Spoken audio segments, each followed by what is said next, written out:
complicada la mañana. Disculpen. ¿Me puede decir alguien hasta dónde escucharon la clase, por favor? ¿Algún chico que me pueda decir? Vamos a ver si alguno de los chicos pone en el chat.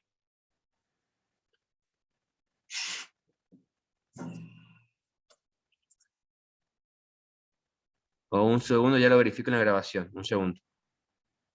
No, si no me... ¿verdad? Si no sigo Manuel. Bueno.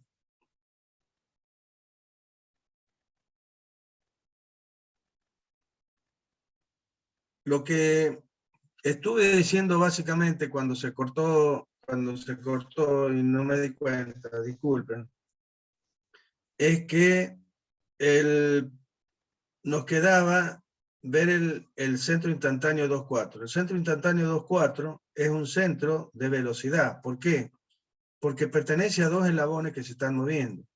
El eslabón 2 y el eslabón 4, que son el manivela y el balancín, que están moviéndose. Por lo tanto, así como el centro instantáneo 2.3, que es la articulación A, y el centro instantáneo 3.4, que es la articulación B,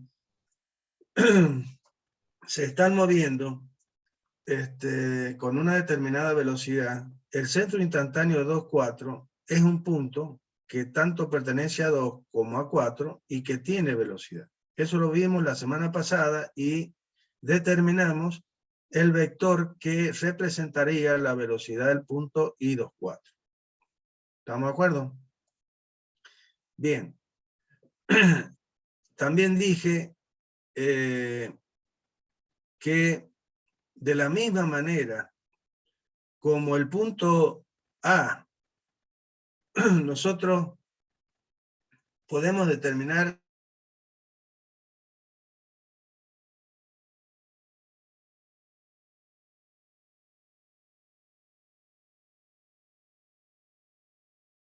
sigo entonces.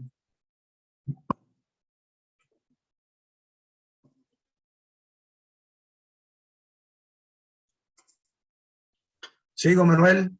¿Manuel? Sí. Bueno. Está grabando entonces. Bien. Lo que dije entonces de vuelta, por Dios, disculpen chicos, por favor, que mañana con este tema de no sé qué pasa con la internet. Entonces, el eslabón, la velocidad lineal de los puntos A y B la hemos obtenido en forma escalar, ¿sí?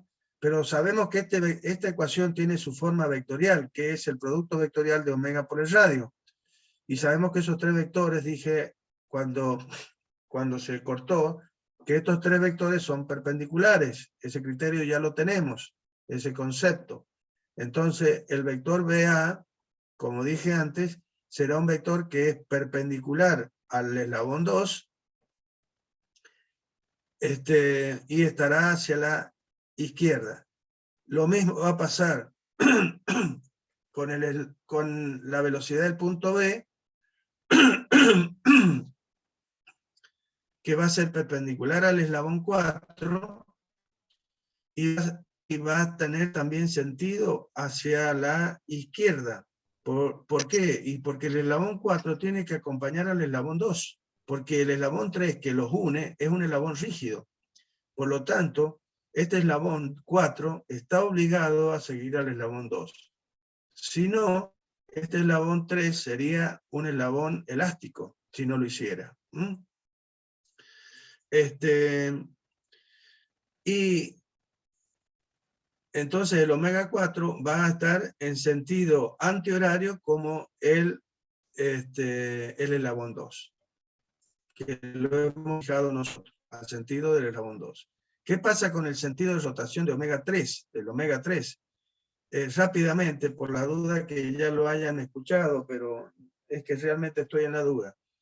¿Cómo determino el sentido de la velocidad omega 3, que sería un vector que es tangente a la trayectoria de B, cuando AB rota respecto de A, ¿Y qué sentido tendría ese vector?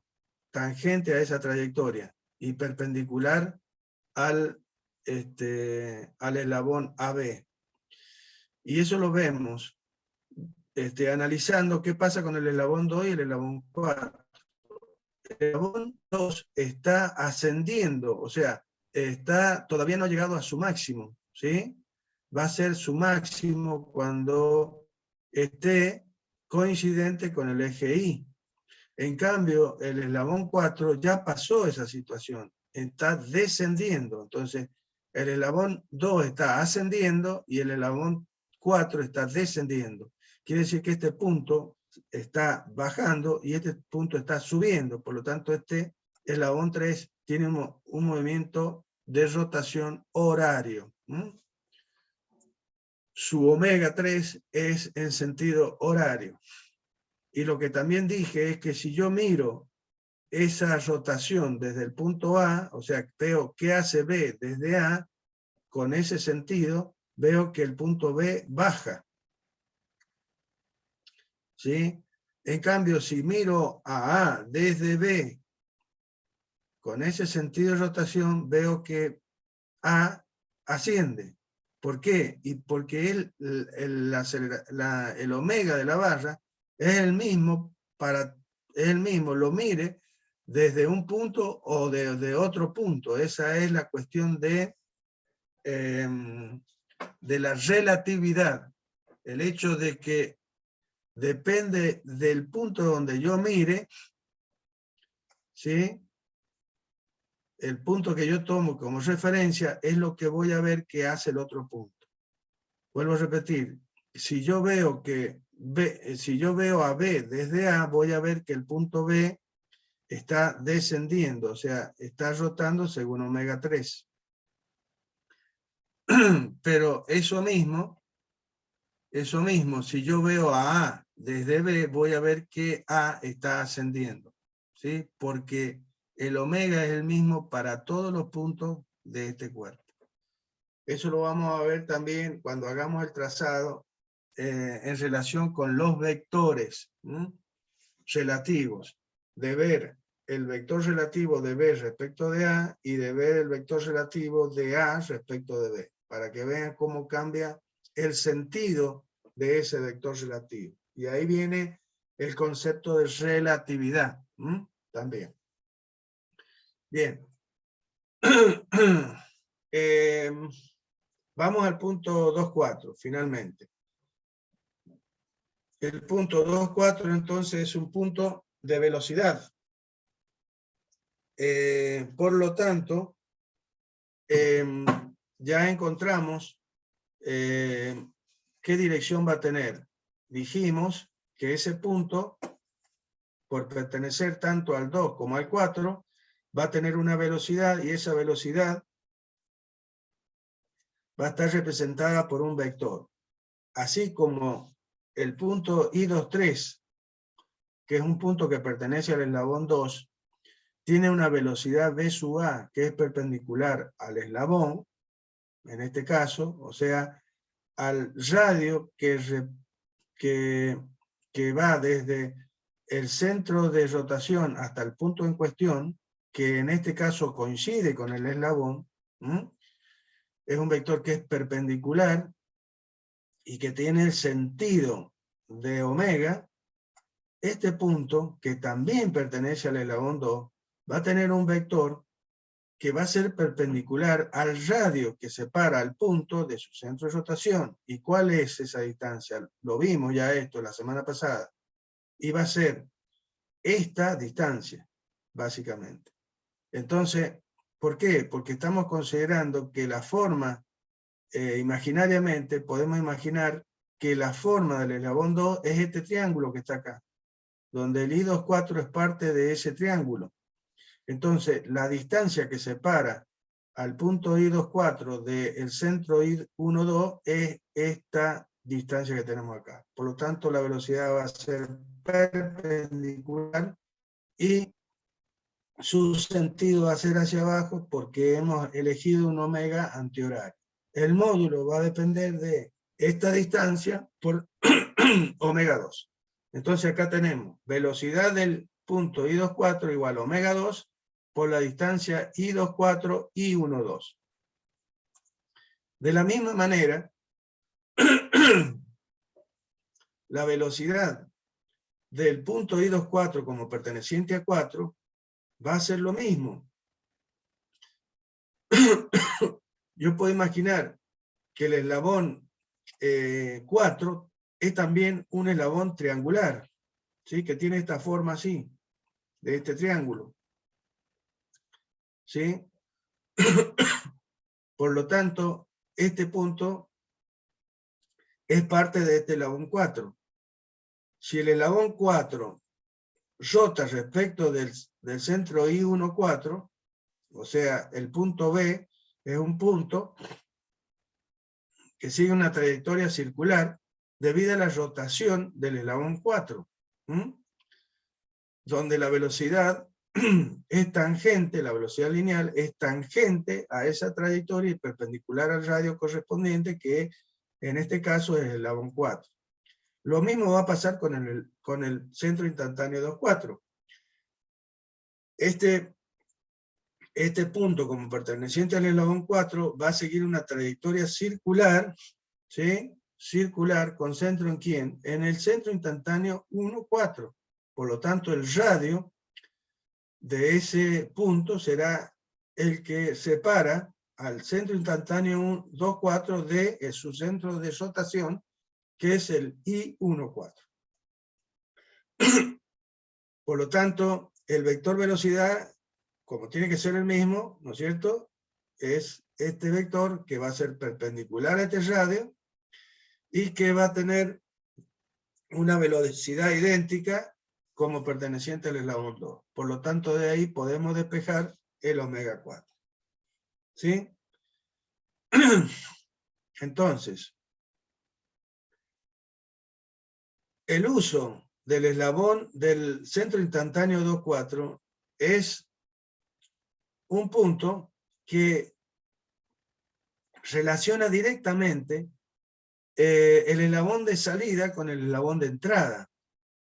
De la manera que hicimos recién, primero calculando la velocidad angular del eslabón acoplador y luego encontrando la velocidad del eslabón 4 una vez que conocíamos el eslabón 3, fue un camino. Pero nosotros tenemos la posibilidad de hacerlo directamente, que es esto que estamos haciendo ahora. Y es que podemos relacionar directamente la velocidad angular de salida con la velocidad angular de entrada, de acuerdo a este concepto de centro instantáneo de rotación. Entonces, por un lado, como dije, tenemos la velocidad del centro instantáneo 1,24 y 2,4 como perteneciente a 2, donde todo es conocido. Porque omega 2 lo conocemos, el radio lo puedo medir, y la velocidad del mismo punto como perteneciente al eslabón 4 va a ser el omega 4 por la distancia correspondiente, que también la puedo medir. ¿Qué es lo que no conozco? Omega 4. Entonces, como en este punto las dos velocidades son iguales, igualando, obtenemos omega 4.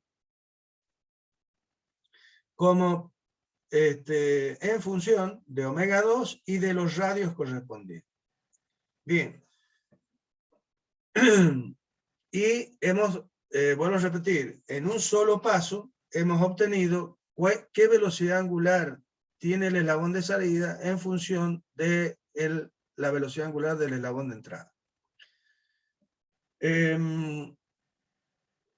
Esta ecuación que estamos viendo en este momento, si yo tomo el omega 2, lo despejo y lo llevo al primer miembro, imaginariamente, o mentalmente, mejor dicho, mentalmente, vamos a tener una ecuación que dice que la velocidad angular de salida dividida en la velocidad angular de entrada es igual a la inversa de los radios del punto en cuestión. Van a ver que es la distancia entre el punto 2,4 y el 1,2, que le corresponde a omega 2, y esta es la distancia entre el punto 2,4 y el 1, y 1,4 que le corresponde a omega 4. Si ustedes ven, está cruzado las velocidades con los radios correspondientes. Entonces, esa ecuación se lee de esa manera. Las velocidades angulares de entrada versus la de salida es inversamente proporcional a los radios de cada una de esas velocidades. Esto es lo que se llama relación de transmisión, ¿sí?, en los eslabonamientos, porque después vamos a ver una ecuación idéntica a esta, pero relacionada con los mecanismos de transmisión por contacto directo entre superficies, que, como ya vamos a ver, esos mecanismos no tienen un eslabón acoplador. Directamente, el eslabón 2 se conecta con el eslabón 4. Entonces, hay un contacto directo, hay una transmisión directa entre el eslabón de entrada y el eslabón de salida, sin usar el eslabón 3. A esos mecanismos se les llama mecanismos de transmisión por contacto directo entre superficies.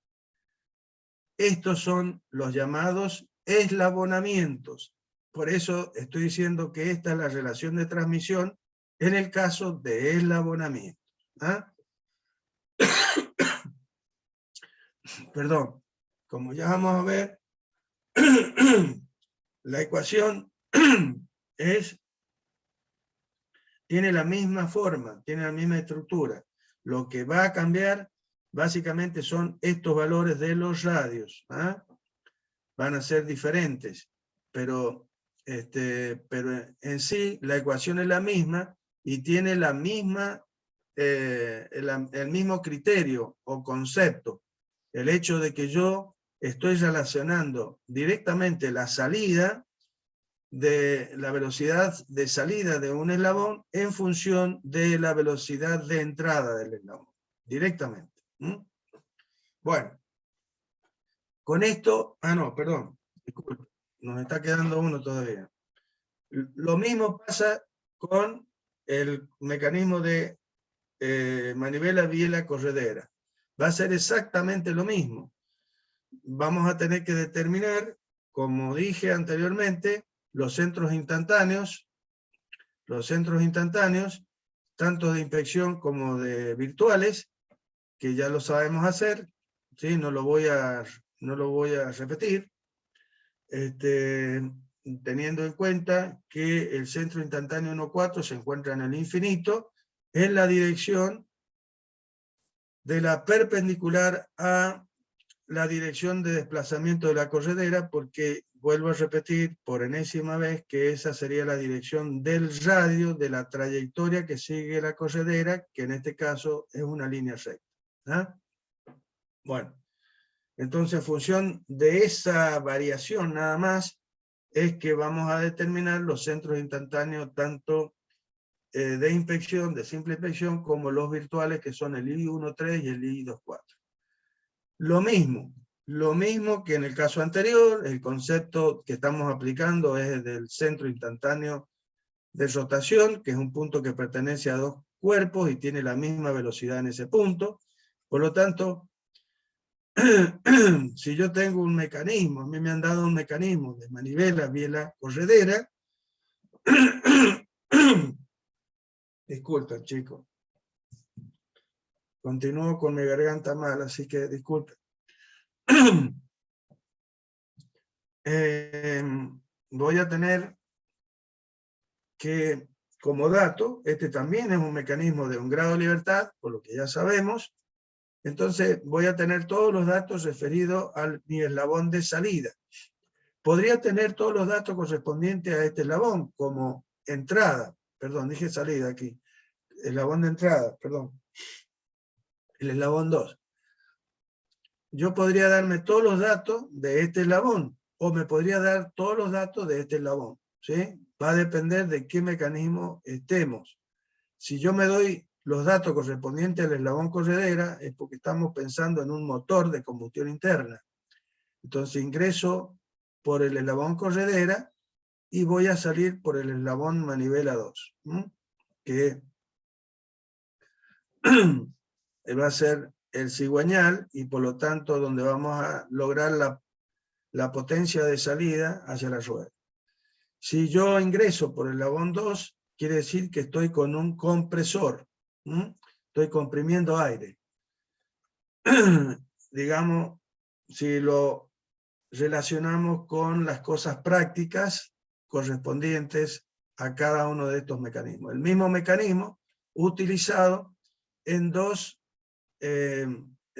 sistemas mecánicos que me permiten obtener cosas diferentes. Por un lado, energía en un eje, y por otro lado, energía en el aire que está comprimido. Bien.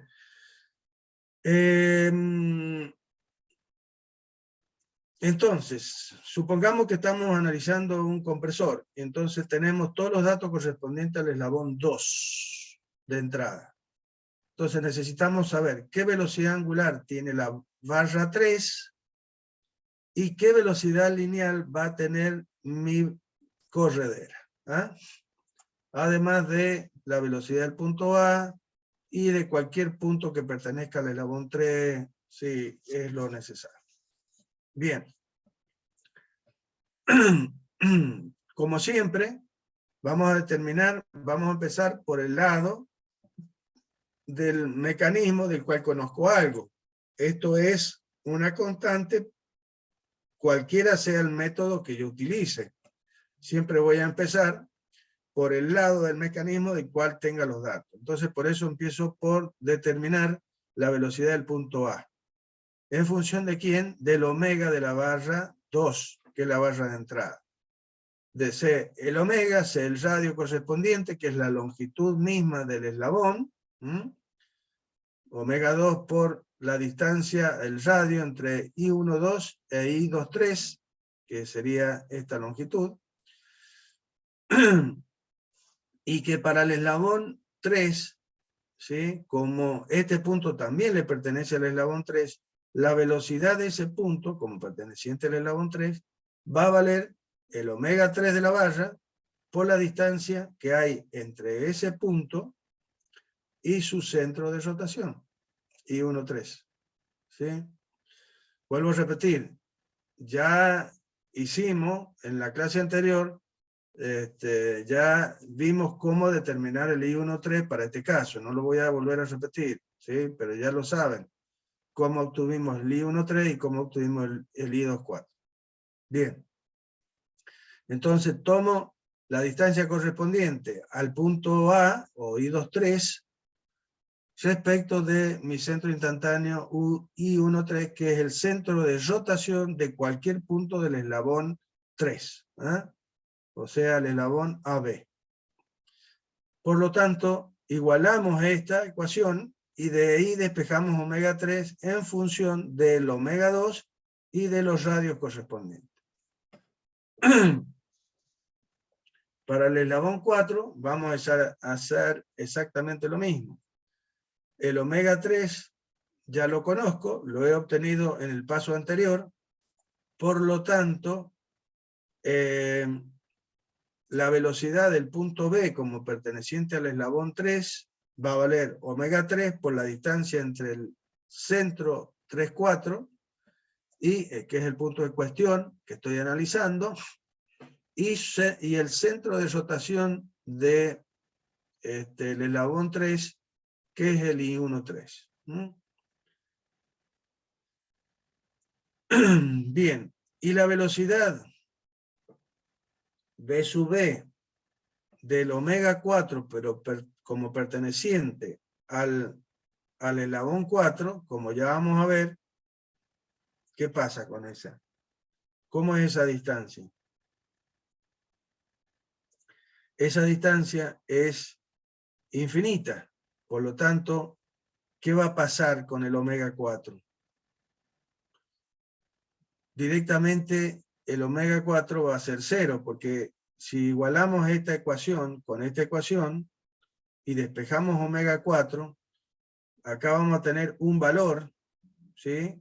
dividido en una distancia que es infinita. Por lo tanto, si es infinita esa distancia, quiere decir que un número cualquiera sobre infinito es 0.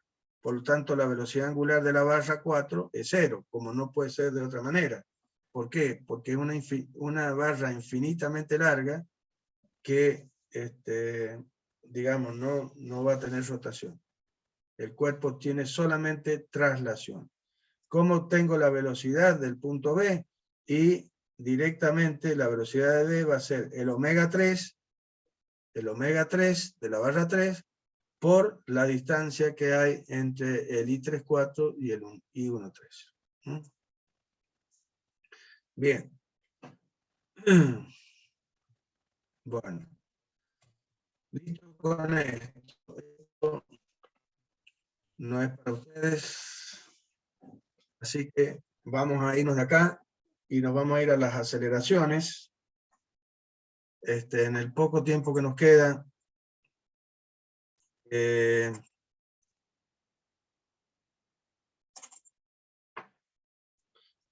denme un segundo, por favor.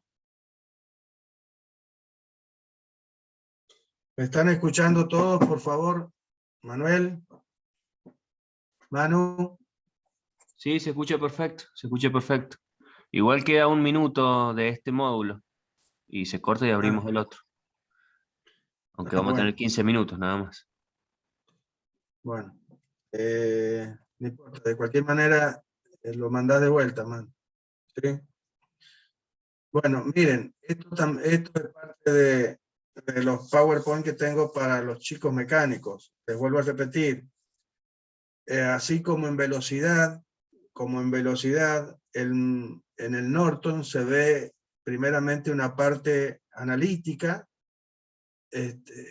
correspondiente tanto a velocidad en el capítulo de velocidad como en este capítulo de aceleración, cómo llegar a las ecuaciones correspondientes a los movimientos de rotación pura o de rototraslación. Estas herramientas, o sea, este procedimiento